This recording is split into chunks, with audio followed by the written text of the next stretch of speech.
Mr. Chairman, Ranking Member. Microphone on. Ranking Member Grassley, and members of the committee. My name is Ernie Shigalian. I'm an insurance agent at Butler and Messier Insurance Agency in Pawtucket, Rhode Island. We are members of the Independent Insurance Agents of Rhode Island. I'm a past president of the State Association. Independent insurance agents represent many different insurance companies at once, but are not employees of any insurer. Our customers are your constituents. I'm here to testify that the insurance marketplace in Rhode Island is the worst I've seen it in my 40 years as an agent, and getting worse each year. The increased frequency and severity of weather events has created havoc in the cost and availability of home, business, and even auto insurance. During recent years, Rhode Island's coastal communities, which are high wind risk areas, have seen a 562% increase in non-renewals. 2 insurers left the Rhode Island market during the last 2 years. One of them came to Rhode Island about 12 years ago, specializing in homeowners policies for coastal communities at reasonable rates. They are now in receivership, canceling thousands of policies midterm. A third insurer announced in 2025 they will be non-renewing all their home and auto policies in Rhode Island and all the other states where they operate. If I had a professional Christmas wish list, at the top of it would be that states required insurance companies to give more advance notice before allowing to withdraw from territories, unless they demonstrated actual financial distress.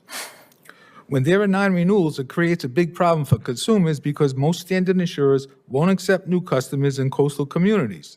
This has increased the population in the Rhode Island Joint Reinsurance Association, the residual market, risk pool, whatever you want to call it, by 30% during the last 2 years.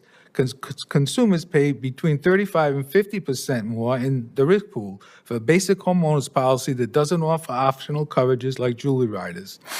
Other consumers have no alternative than buying coverage through the unregulated surplus lines market. Insurers have had large, multi-year premium increases, contributing to the affordability problem for first-time homebuyers and putting a major strain on the budget of existing homeowners. Thousands of Rhode Island consumers have a 5% hurricane damage deductible. A homeowner with a $500,000 house would have a $25,000 hurricane damage deductible, more than most people could afford to fix their house. Massachusetts coastal communities have also had a spike in policy non-renewals. Just in Barnstable County, Cape Cod, there are 51,184 homeowners insured through the Massachusetts Property Insurance Underwriting Association, their residual market or risk pool, unable to get adequate dwelling property limits on larger homes.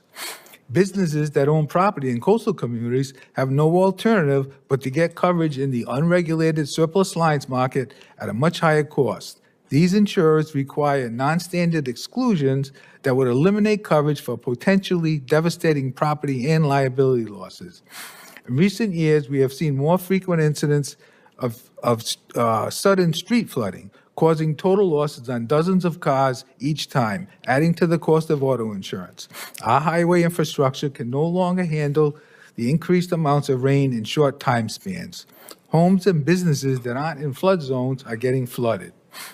It's not just the big, well-publicized hurricane claims, but more frequent and severe local storms. In Rhode Island, since 2018, we've had 6 tornado strikes. Prior to that, it took 32 years for 6 tornado strikes. We have new weather hazards like atmospheric rivers, which cause floods through wide sections of the country, and we're seeing wildfires in places that never had them.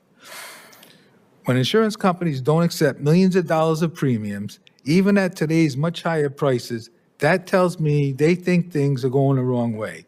Thank you for the opportunity to testify and relay the complaints that we get from our customers every single day. The crisis is not with insurance companies, the crisis is with consumers. Thank you.